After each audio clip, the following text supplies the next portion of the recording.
देख रहे हैं राष्ट्रवादी संदेश। पैमाने के ऊपर देश के अंदर जैसे अटल बिहारी वाजपेयी जी की सोच ही कि आप हर गांव में एक ग्रामीण सड़क रोड बना के था, तो वह योजना चाली और वो 98 में जब शुरू हुई तो पूरे देश भर में धीरे धीरे फैलती गया, गाँव जुड़ गया।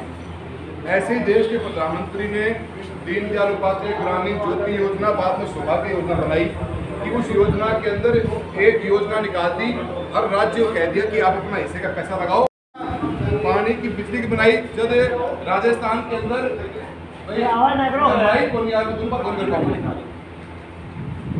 ये जब चलाई तो राजस्थान की सरकार जब आई कांग्रेस की तो उसका रुपया कौन था, तो उसने यह बिजली की योजना बंद कर दी। और पूरे देश भर के अंदर अचंभे की बात है, आप भारतीय जनता पार्टी का जो कार्यकर्ता हैं, आप हमेशा बात को दोहराना चाहिए।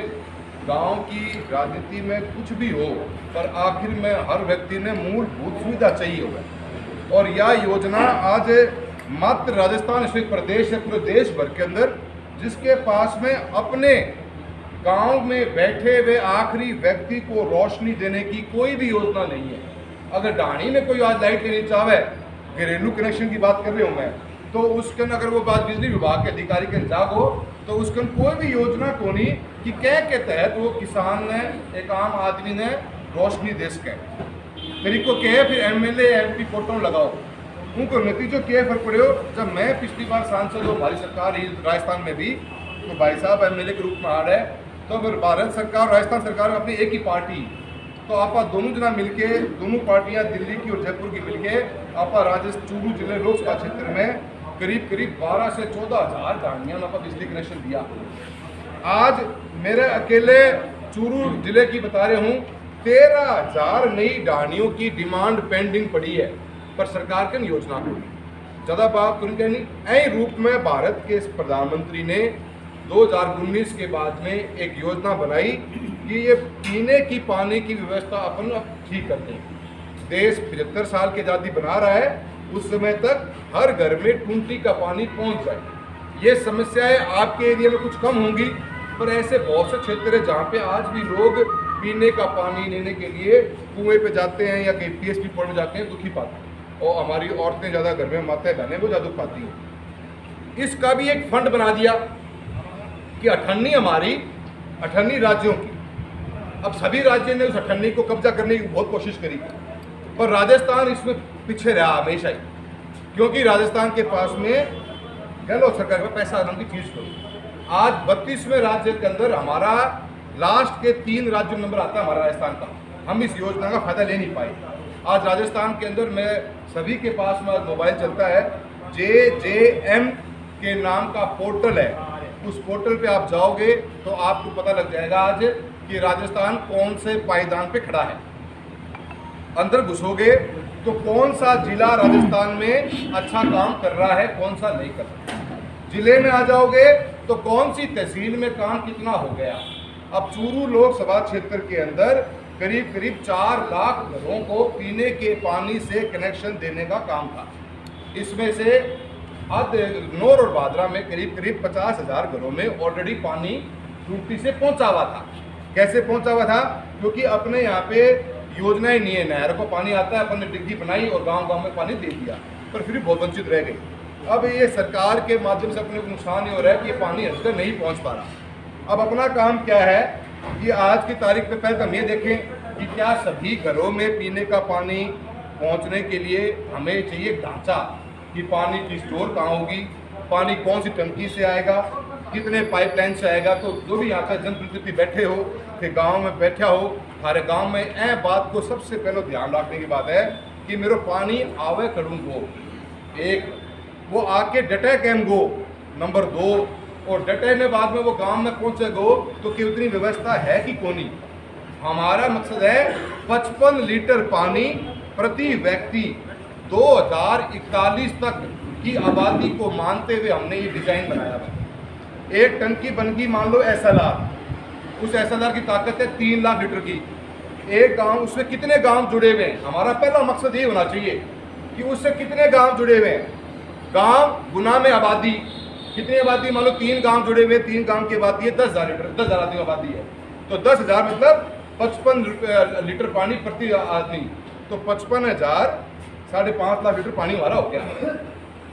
5.5 लाख पानी हमारा हो गया, तो वो 5.5 लाख की हमारे पास टंकी है कि नहीं है। 5.5 लाख को हम भाग देंगे आधे से, तो हमें चाहिए 2.25 लाख लीटर का पानी की टंकी चाहिए। उस टंकी में 2.25 लाख लीटर की टंकी हमारी है कि नहीं है, ये हमारे को देखना पहले।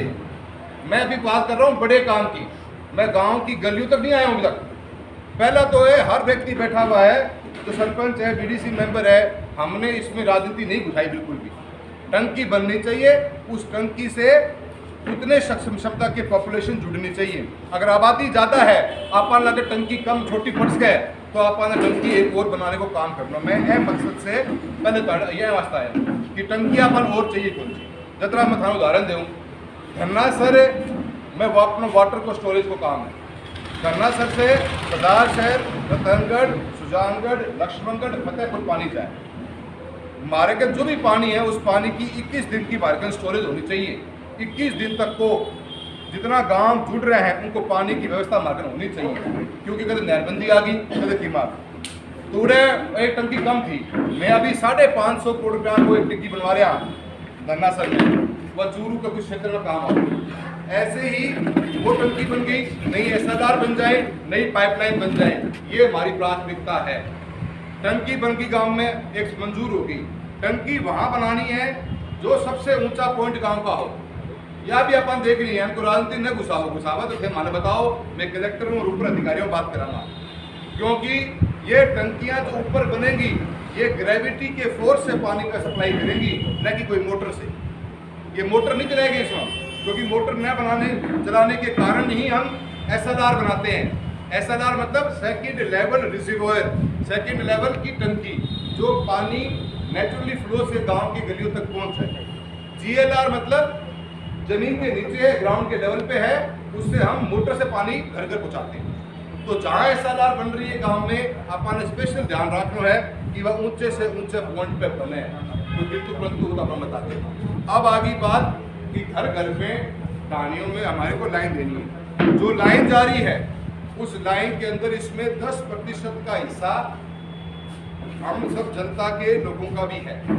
जो एक गांव के अंदर 45% भारत सरकार देगी, 45 राज्य सरकार, 10% की भागीदारी एक आम नागरिक की भी है। अगर गांव के आसपास में 100-150 मीटर में कोई घर बसे हुए हैं, उनको भी हमने शामिल करने की कोशिश करी है। अगर डानियाँ हमारी, तो 20 घरों की डानियों तक इसमें कनेक्शन जाएगा, और 20 घरों की डानियों से ऊपर की नीचे डानियाँ हैं, मान लो कि एक डानी में 5 घर हैं, क्या 10 घर हैं, उसको इसमें अभी शामिल करने की बात नहीं कही गई है।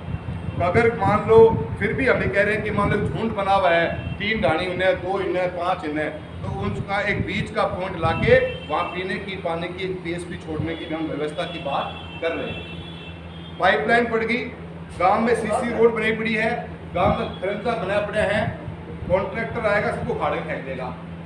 तो मैंने इसमें पहले दिन से बात कही है कलेक्टर्स को भी कि आपको ये देखना है, अगर CC रोड बनी है तो CC रोड को उतना ही काटा जाए जितने की पाइप है, ताकि पूरी रोड खराब नहीं हो।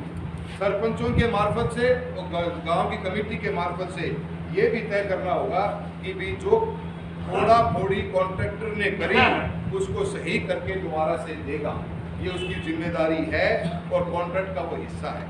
तो आप सारा इन बातों को ध्यान रखना है। सारे काम में कड़े भी कोई दिक्कत आ रही है, पानी सप्लाई को नहीं हो रही हो, क्या गली में छोड़ रहे हैं, कटन की छोटी पड़ रही है, तो वह सब बात के मान है। अभी मीटिंग में चालना है, एक एक करके बता दूंगा, भाई साहब बैठे हैं तो आप अधिकारियों में बात करते हैं। अब ये प्रोग्राम आज की तारीख में मैं मात्र 30% ही आंकड़ों छू पाया हूँ। 2024 तक पूरा करना है। राजस्थान के अंदर 32 जिलों में से आधे जिलों के पास तो पीने का पानी ही नहीं है, बातें तो बाद में था। पर चूरू लोकसभा क्षेत्र की खास बात यह है कि नौर बादला से लेकर सुजानगढ़ तक हर जगह हमारे पास में पीने का पानी पर्याप्त मात्रा में 2050 तक के लिए है। तो हमें इसमें आगे लीड करके हर घर कनेक्शन पहुँचाने की हमारी जिम्मेदारी है। ये भारत सरकार की योजना है और इसको पर अपने को सारों को बताना भी चाहिए। हमें कोई कमी ला गए ऐ कारण पहले मैं कलेक्टर की मीटिंग क्या करता, अब मैं मीटिंग तहसील लेवल पर कर रहा हूँ, नोर भी कर आए हो, काल रतनगढ़ करके आए हो, आज भादरा कर रहे हूँ, कल राजगढ़ करूँगा। तो सभी जिलों में जाके लोकल समस्याएं आएंगी, नई टंकियां कुछ और चाहिए क्या, हिसाब से तो ये बैठता है कि विलेज एक्शन प्लान बनना चाहिए था पहले, उसके बाद डिस्ट्रिक्ट एक्शन प्लान बनना चाहिए था। पर सरकार की विफलता रही है और सरकार की नीति का पता लगता है आज तक विलेज एक्शन प्लान तो बना नहीं और टेंडर निकाल दिए गए हैं। इसलिए हमें मीटिंग लेनी पड़ रही है। ये एक भी टेंडर निकाल दिया बिना विलेज एक्शन प्लान के, ये सबसे बड़ा गलत काम किया है। क्योंकि एक्शन प्लान का मतलब ये तो कि टंकी कड़े बनाऊंगा, टंकी कितने लीटर की है, गांव का वह घर रह गया, कुनन का जोड़ोगा, हर चीज में अपन जोड़ के वो किताब बनती, उस हिसाब से टेंडर निकलता। इन लोगों ने कमियां छोड़ी, उसके ऊपर अपन दोबारा अपन मेहनत कर रहे हैं। अब मैं हर तहसील में जाके फिर कलेक्टर से मुलाकात करेंगे, नई टंकियां चाहिए, नई पाइपलाइन चाहिए, कुछ और चाहिए अपन है तो सरकार से अपन बात करें। तो सारा ने मिलते हुए कि हर एक गाँव की कोई भी वास्तु स्थिति है एक एक करके बताइए, आप अधिकारी हम बात करते हैं। सारा को बहुत बहुत धन्यवाद।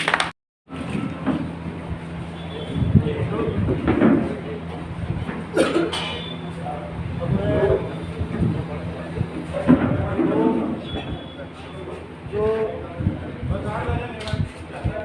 ज्ञापन अपने को देना है आज एसडीएम साहब को, जयपुर में ये घटना पिछले दिन हुई और एक ऐसी घटना जिससे जो है पूरे राजस्थान को एक तरह से देश भर में शर्मसार होना पड़ा। उस घटना के कि हम सब लोग कड़ी निंदा करते हैं और उसी घटना को लेकर के पूरे प्रदेश में जगह जगह अनेक सामाजिक संगठनों द्वारा उस घटना के विरोध में शांतिपूर्ण प्रदर्शन करके ज्ञापन दिए जा रहे हैं। पिछले दिनों हनुमानगढ़ जिले में भी बागरान और रावसर और अनेक जगह इस घटना के विरोध में विभिन्न सामाजिक और अन्य संगठनों ने ज्ञापन दिए। बागरा में भी 1 तारीख को शांतिपूर्ण तरीके से यहाँ के सर्व समाज के लोगों ने एक प्रदर्शन करके ज्ञापन एसडीएम साहब को दिया। तो इन शांतिपूर्ण प्रदर्शन कर रहे लोगों के खिलाफ धारा 144 के उल्लंघन का मुकदमा दर्ज करवाया जा रहा है। बागरा में मुकदमा दर्ज हो गया, नौर में इस तरह से विशेष करके हनुमानगढ़ जिले में ये मुकदमे दर्ज हो रहे हैं। तो इसमें एक दोगलापन देखने को मिल रहा है कि धारा 144 का उल्लंघन का नोटिस कलेक्टर साहब ने जारी किया,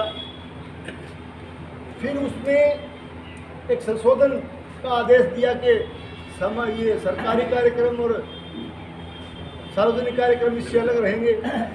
उसी आड़ में वो इसलिए किया गया कि बादरा में जिस दिन प्रदर्शन हो रहा था उसी दिन धान मंडी में कुछ शिलान्यास के कार्यक्रम सत्ता पक्ष के माननीय विधायक के द्वारा वो किया गया। उसमें भी भीड़ इकट्ठी की गई, भाषणबाजियाँ भी हुई और उससे अगले दिन नेठराना गांव में शिलान्यास के कार्यक्रम के बहाने न केवल जनसभा की बल्कि करीब 1 किलोमीटर तक जो है सीपीएम के झंडे लेकर के वहाँ नारेबाजी और डीजे बजा करके जो है कार्यक्रम सीपीएम पार्टी के द्वारा रखा गया। तो मेरा एक ही कहना है कि यदि शांतिपूर्ण प्रदर्शन किया गया उस उदयपुर हत्याकांड के खिलाफ गांधीवादी तरीके से, उसके खिलाफ तो 144 धारा का उल्लंघन मान करके मुकदमा दर्ज होता है। तो मैं एक ही बात पूछता हूँ, तो वो नेठाना में धान मंडी में 144 का उल्लंघन कौन ही होगी, वो भी तो उल्लंघन हो। तो ये एक तरह से सत्ता के दबाव में प्रशासन द्वारा दोगलापन की नीति अपनाई जा रही है। इसके खिलाफ परसों जो है हनुमानगढ़ में ज्ञापन दिया गया, कल नौर में हमारे पार्टी की तरफ से ज्ञापन दिया गया, आज एक ज्ञापन एसडीएम साहब को कि ऐसे मुकदमे वापस लिए जाने चाहिए, आंदोलन जो हुआ शांतिपूर्ण हुआ, ऐसे मुकदमे वापस लेने चाहिए। इसका एक ज्ञापन जो इस बाबत महामहिम राज्यपाल के नाम से एसडीएम मौर्या को हम देंगे। उसके बाद में ये मीटिंग जल जीवन मिशन की जो मीटिंग है उसके लिए एसडीएम साहब बना करके उसको संचालन उसका करेंगे।